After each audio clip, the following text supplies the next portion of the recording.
Kind of the message before the message.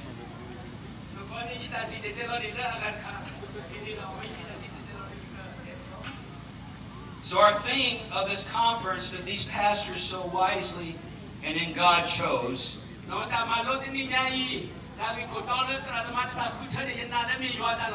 is revival. Can I hear you all say revival? Revival. Revival. It's a great word.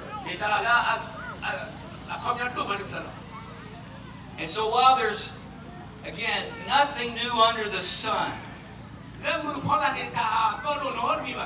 in other words, things have been going along after the fall where sin has been sin.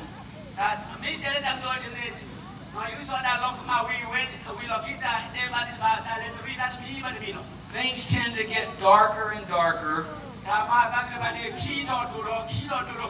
But in the midst of that, God's had a plan. Can I hear an amen? Amen. God has had a plan. He's always had a plan. And Jesus Christ coming, dying on the, living a perfect life and dying on the cross and rising again.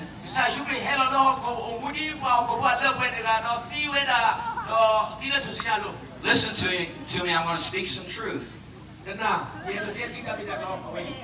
That wasn't plan B. That wasn't because the fall caught God off guard.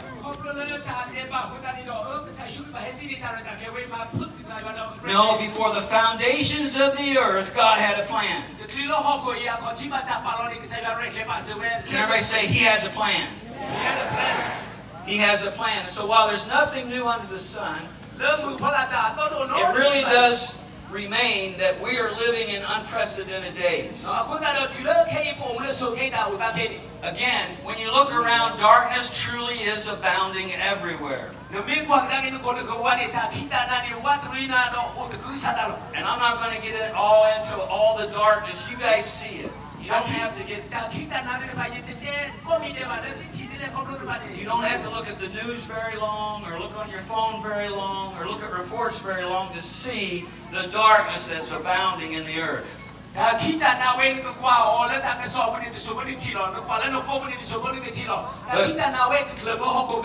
But God always has a response and has a plan.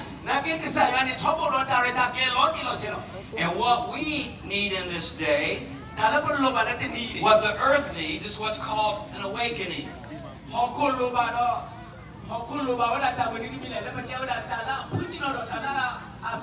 Over the last several centuries, there have been awakenings.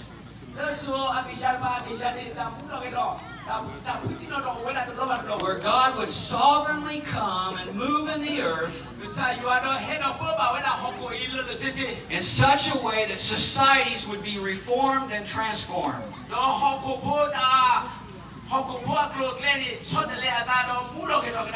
However, everybody say however. What's really needed in this day is the church of the living God needs to experience a revival.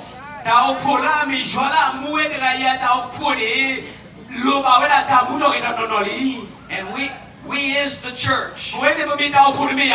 Say, we is. That's good grammar.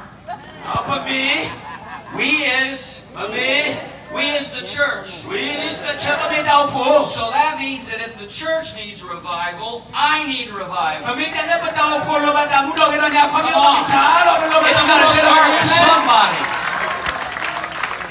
Revival's got to start with somebody. Why not you? Why not me? Come on, can I hear an amen? Amen. You see, there's this powerful word that represents. There's an initial awakening that happens inside of all of us who have bowed our knees to Jesus.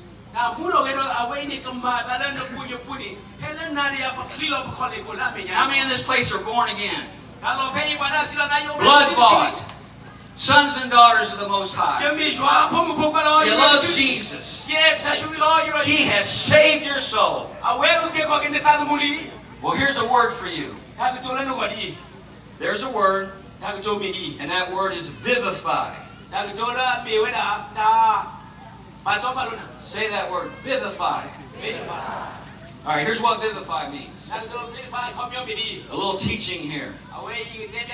Vivify means to endue with life. It means to quicken. This is what happens to us when Christ comes into our life. We were all dead in our trespasses and sin, but now He's made us alive. When we are born again, He endues us with life. There's a flame. There's a passion. There's a fire that He puts on the inside of each of us. How many of you remember that day? How many of you remember, Pastor Rocky, you remember when you gave your heart to Jesus? You remember the day? If you remember the time that you bowed your knees to Jesus and you became born again, raise your hand. You remember the day and the time. Praise the Lord. You at least remember the season. I was 20 years old. I was going to college. I had hair down to here. I used to listen to good old time rock and roll. Now listen to me. I'm going to say something here. I hated Jesus. You go, oh, you were raised in church. I was. I had to go to church. My parents made me. 4 times a week. For many years. But when I got older, teenager, I rebelled against all that. I never once gave my heart to Jesus as a child. Now listen to this. You either hate Jesus or you love Him. Come on. That sounds strong. There is no middle ground. That's called being lukewarm. You either love Jesus or you hate Him. And I hated Jesus. I didn't want anything to do with Jesus. But one night, say one night, the Holy Spirit began to convict my heart. I heard a preacher preaching on the TV. And the Holy Spirit convicted my heart so powerfully and so immensely that all I could do was bow down on my knees and cry out to Him. That was 42 years ago in a college dorm. And in that moment, something quickened inside of me. I was endued with life from heaven. For the first time in my life, my heart was joined with God.